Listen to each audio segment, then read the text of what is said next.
Nggih, mangke wonten pamundutan mangke dipun aturaken. Nggih. Nduk, gubuk asmara dados.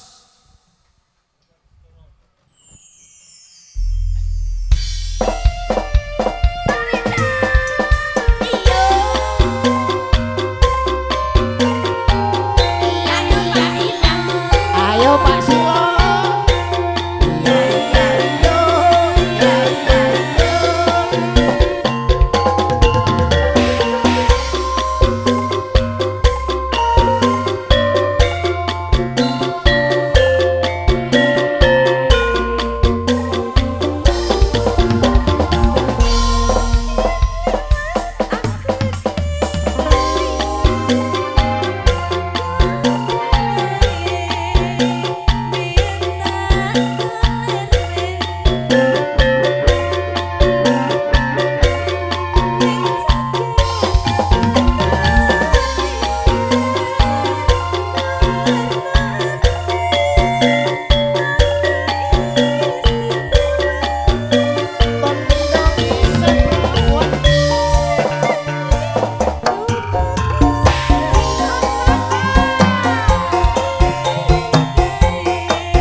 Laki separo Pak Silo, kok tak bablas nih meneh. Bobile saking bapak-bapak sinten wingking, bobile mangke wonten pambunutan ampun kuwatos saged panjenengan nyuwun mawon mangke kula aturaken nggih bapak-bapak nggih.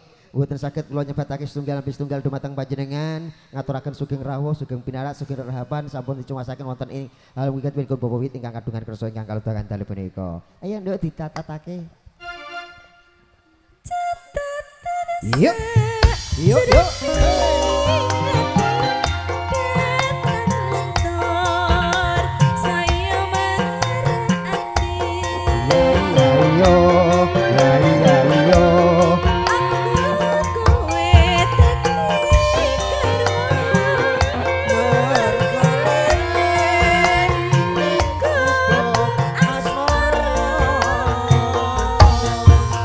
Iya,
Niku mau wonten pamundutan medhot katresnan karo segara angin. Ring muni segara angin kok. Aku terus malu gugup aku. Segara angin niku segara kidul apa segara lor. Kene iki tetesane nyi Roro Kidul lek. Sembrono kowe. Titit tulisane Dewi Lanjar. Mulai kelanjaran. Ready trek. Yuk.